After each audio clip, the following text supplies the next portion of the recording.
Hello my dear students, welcome to biology tutorial #bio। আগামী যে NEET এবং তোমাদের প্যারামেডিক্যাল SMFW পরীক্ষা রয়েছে, সেই পরীক্ষাকে মাথায় রেখে কিছু ইম্পর্টেন্ট টপিকস তোমাদের উপর সাজেস্টিভ তুলে নিয়ে আসা হয়েছে, যেগুলি আপকামিং পরীক্ষার জন্য খুবই গুরুত্বপূর্ণ হতে চলেছে। তো অবশ্যই টপিকসগুলোকে শর্টে আইডেন্টিফাই করে দেওয়া রয়েছে বোর্ডে, তো সেগুলো বলে দেওয়া হবে, তোমরা দেখে নেবে, খাতায় নোট ডাউন করে নেবে এবং NCERT এবং WBCHSC বোর্ড সিলেবাসের যে বুকস আছে সেখান থেকে তোমরা সেই বিষয়গুলিকে ক্ল্যারিফাই করে নেবে। অবশ্যই রিড আউট করে যাবে আগামী পরীক্ষায় এই পয়েন্টগুলি বা এই পোর্শনগুলি অনেকখানি গুরুত্বপূর্ণ, তার জন্য তোমাদের সামনে উপস্থিত করা হচ্ছে।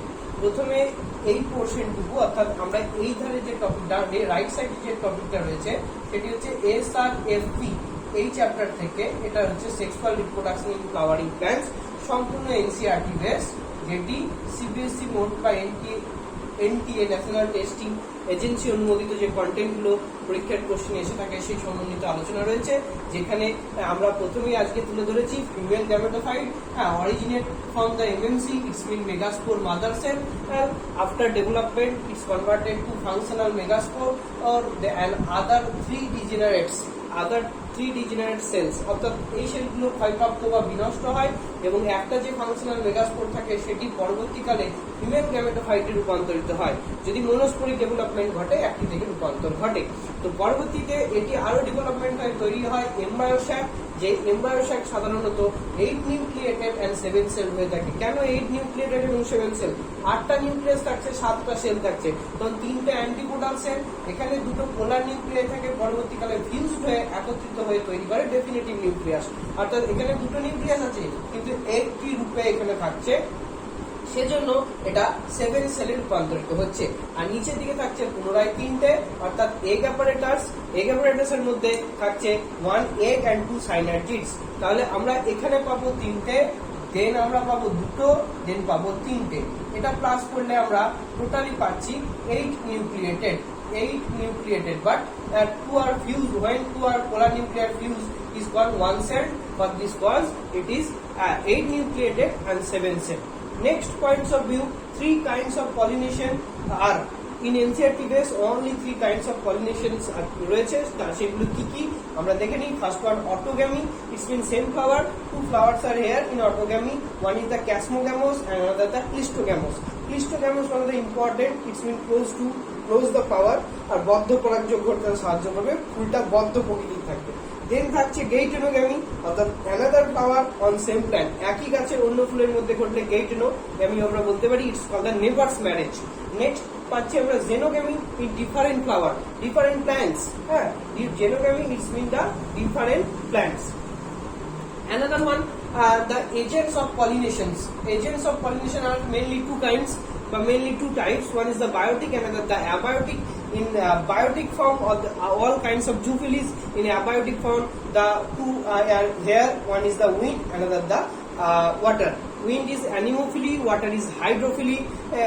Then zoophilies এর মধ্যে আমরা পাবো bat mean chiropterophily, snail হচ্ছে মেলাকোফিলি, বার্ড অর্নিথোফিলি, ইনসেক্ট হচ্ছে এন্টেমোফিলি।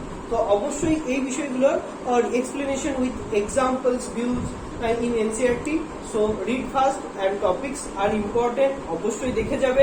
নিটের জন্য NCERT বেস, যারা ওয়েস্ট বেঙ্গল বোর্ডের সঙ্গে পড়াশোনা করে NCERT কে কভার করে পরীক্ষা দিতে যাচ্ছ, তাদের জন্য এই টপিকসগুলি খুবই গুরুত্বপূর্ণ এবং ইম্পর্টেন্ট, যেগুলি সম্পূর্ণ NCERT লিঙ্কেড যে ভার্সনগুলো রয়েছে সেই ভার্সন সহ বেঙ্গলিতে এক্সপ্লেন করা রইলো। অবশ্যই তোমাদের জন্য এই টপিকসটি খুব ইম্পর্টেন্ট, অবশ্যই দেখে নেবে। পরবর্তীতে আমরা চলে আসি SMFW বা বাকি পরীক্ষার জন্য বা নিটের জন্য ইম্পর্টেন্ট, যেটা হচ্ছে আমরা HR। এই টপিক থেকে এক্সপ্লেনেশন রয়েছে। HR means human reproduction, it's called the মানব জনন। বাংলায় মানব জনন। তো আজকে আমরা রয়েছি স্ট্রাকচার অফ স্পার্ম, শুক্রাণু। সেখানে main 4 parts of mature sperm, একটা পরিণত শুক্রাণুর 4টে পার্টস রয়েছে।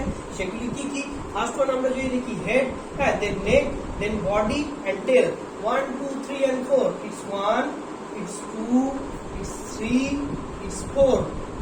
ঠিক আছে? First one body, first one head. কিরকম আকৃতি হতে পারে? চ্যাপ্টা ও ডিম্বাকার। প্রধানত কি যুক্ত, নিউক্লিয়াস যুক্ত, অগ্রভাগে অ্যাক্রোজোম নামক সাইটোপ্লাজমীয় আবরণ উপস্থিত। এই অ্যাক্রোজোম তৈরি হয় কোথা থেকে, পরীক্ষায় প্রচুরবার প্রশ্ন এসেছে, তো তোমাদের জেনে নিতে হবে অ্যাক্রোজোম তৈরি হচ্ছে অপরিণত শুক্রাণু গলগি বডিজ থেকে কিন্তু উৎপন্ন হচ্ছে। এবার প্রশ্ন আছে অপরিণত শুক্রাণু অনেক সময় কি নামে পরিচিত, আগের যে ক্লাসগুলি রয়েছে সেখান থেকে তোমরা দেখে নিতে পারো। অপরিণত শুক্রাণু কিন্তু স্পারমাটিড, পরিণত শুক্রাণু কিন্তু স্পারমাটোজোয়া। দ্বিতীয় পয়েন্টে যদি আমরা চলে যাই, নেক কোথায় অবস্থান করছে, মস্তক ও দেহের মধ্যবর্তী অংশে কিন্তু নেক বা গলা বা গ্রীবা যেটা আমরা বলি সেটা অবস্থান করছে। এটি দুই প্রকার সেন্ট্রিওল নিয়ে অবস্থিত, একটা হচ্ছে proximal centriole, another the distal centriole. Proximal centriole সর্বদা গ্রীবার দিকে উপরের অংশ থাকে, এটি গোলাকৃতি হয়, হ্যাঁ গোলের মতো অংশ থাকে। আর ডিস্টাল সেন্ট্রিওল কিন্তু একটু দূরবর্তী স্থানে গ্রীবার নিচের দিকে থাকে। অবশ্যই তোমরা ডায়াগ্রামিক ভিউ দেখলে সেই সম্পর্কে এনসিইআরটি বা WBCHSC যে কোনো বোর্ডের বুকস দেখলে তোমরা সেখান থেকে সেই ভিউজটা পেয়ে যাবে, ডায়াগ্রামিক ভিউজ। যে পোর্শনগুলো থেকে প্রশ্ন বিগত বছর এসেছে সেগুলোই তোমাদের সাথে ইম্পর্টেন্ট ভিউজে তুলে আনা হয়েছে, তো অবশ্যই দেখে নাও। নেক্সট দেখো, নেক্সট কি বলছে, বডি মানে কি, বডির অপর নাম কি, মিডল পিস এই নামেও পরিচিত হতে পারে। এটা কি রকম অঞ্চল, স্তম্ভাকার অঞ্চল, দ্বিস্তর বিশিষ্ট, কয়টি স্তর রয়েছে, দ্বিস্তর, এবং মাইটোকন্ড্রিয়াল সিড কুণ্ডলীকৃত ভাবে অবস্থান করে। অর্থাৎ টোটাল হেড, নেক, বডি এবং টেল টোটালটাকে বেস করে একটা আবরণী থাকে, সেই আবরণীটাকে বলা হয় স্পার্ম মেমব্রেন বা শুক্রঝিল্লি, যা প্রোটেকশনের উপর কাজ করে, যেটা মূলত প্লাজমা পর্দা দিয়ে তৈরি হয়ে থাকে। নেক্সট যদি আমরা দেখি টেল কি রয়েছে, প্রান্তদেশের দীর্ঘতম অংশ, টোটালটার মধ্যে প্রান্তদেশের সব থেকে দীর্ঘতম অংশ হচ্ছে টেল। লেজ, এটি শুক্রাণু লেজ কিসে সাহায্য করে, করোর মাধ্যমে এটি সাঁতার কাটতে বিশেষভাবে সাহায্য করে। তো overall concept of sperm is here, it's a important for upcoming exam, NCERT base exam, NTA base exam, neat and WBSMFW অর্থাৎ প্যারামেডিক্যালের এক্সামের জন্য খুবই গুরুত্বপূর্ণ। তাই পয়েন্টগুলো অবশ্যই নোট ডাউন করে নেবে তোমরা এবং দেখে যাবে এই পয়েন্টগুলো বই থেকে আরো বিস্তারিতভাবে বিশ্লেষণ করে রিড আউট করে যাবে, আর পয়েন্টগুলো দেখে যাবে কারণ এগুলো ইম্পর্টেন্ট। নেক্সট আরেকটি স্ট্রাকচার রয়েছে, structure of ovum or egg, একে আমরা ডিম্বাণু নামে রাখতে পারি। হ্যাঁ, তো এর গঠন যদি দেখি, এর গঠন মূলত আমরা জানবো গোলাকার বা বর্তুলাকার। এর আদর্শ কোনো স্ট্রাকচারাল পার্টস নেই, বাট আবরণ আছে অনেকগুলো, সেই সম্পর্কে তোমাদের ধারণা জানতে হবে যেখান থেকে প্রশ্ন এসেছে। প্রথম এই গোলাকার বা বর্তুলাকার পার্টের গায়ে একটি মেমব্রেন থাকে বা আবরণী থাকে। প্রথম আবরণীটির নাম আমরা ডেকে থাকি ভাইটালাইন মেমব্রেন। এই ভাইটালাইন মেমব্রেনের উপর আরো একটি আবরণী থাকে যাকে বলা হয় জোনা পেলুসিডা। এই ভাইটালাইন মেমব্রেন আর জোনা পেলুসিডার মধ্যবর্তী স্থানে একটি ছোট্ট ফাঁকা স্থান থাকে বা একটি লেয়ার, মানে একটি ফাঁকা লেয়ার অবস্থান করছে, তাকে আমরা বলতে পারি পেরিভাইটালাইন স্পেস, বা পেরিভাইটালাইন স্থান। এবং এই জোনা পেলুসিডার বাইরের অংশের নাম, সেটা বাইরের পুরো অংশ থাকে, সেটি করোনা রেডিয়াটা। অনেকগুলি কোষপুঞ্জ নিয়ে, হ্যাঁ পুরো কোষপুঞ্জ নিয়ে তৈরি হয়েছে করোনা রেডিয়াটা। তো এই পয়েন্ট অফ ভিউ গুলোই ওভাম থেকে বেশি থাকে, তার গঠন, তার membrane, first membrane vitelline membrane, second zona pellucida, এদের মধ্যবর্তী স্তরের নাম হচ্ছে পেরিভাইটালাইন স্পেস, দেন বাইরের পুরো অংশের নাম হচ্ছে করোনা রেডিয়াটা। এছাড়া রয়েছে পরীক্ষায় সব থেকে বেশিবার যে টাইপস গুলো থেকে এসছে, বিভিন্ন টাইপসের মধ্যে টাইপস অফ ওভাম, যেখান থেকে শুধুমাত্র তোমাদের উদাহরণ যে প্রশ্ন এসেছে সেগুলো হচ্ছে টাইপস অফ ওভাম। ওভামের মধ্যে প্রথমেই থাকে অ্যালেসিকাল, অর্থাৎ যার মধ্যে কোনো রকম কুসুম থাকে না। এই বিভাগটা করা হয় কুসুমের উপর ভিত্তি করে, অর্থাৎ ডিমের মধ্যে কুসুমের পরিমাণ কিরকম আছে তার উপর ভিত্তি করে।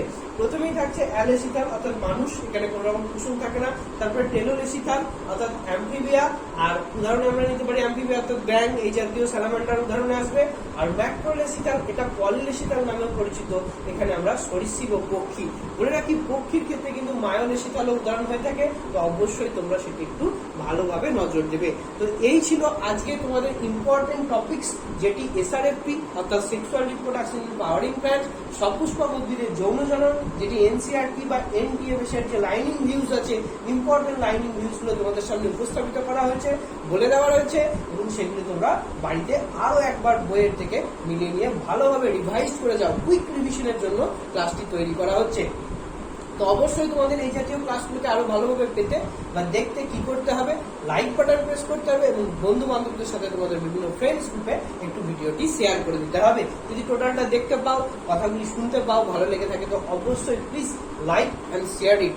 অ্যান্ড যদি চ্যানেলে নতুন হয়ে থাকো, প্রথম দিকে থাকো, অবশ্যই সাবস্ক্রাইব বাটন প্রেস করে পাশে থাকা বেল আইকনটি দিয়ে দেবে। মানে এই জাতীয় কন্টেন্ট এবং প্রতিদিন রাত্রি 11টায় আমরা লাইভ চ্যাটে বা লাইভ ক্লাসে বিভিন্ন পরীক্ষার প্রস্তুতি, পরীক্ষার PYQ previous year question pattern, বিগত বছরের প্রশ্নগুলি করিয়ে থাকি এক্সপ্লেনেশন সহ। তো অবশ্যই যুক্ত হতে সাবস্ক্রাইব বাটন প্রেস করে পাশে থাকা বেল আইকন দাবিয়ে রাত্রি 11টায় লাইভ চ্যাটে জয়েন হয়ে যাও এবং টপিকসগুলি দেখে নাও এবং পরবর্তী দেখা হচ্ছে তোমাদের পরবর্তী ভিডিওতে। Thanks for watching, see you again.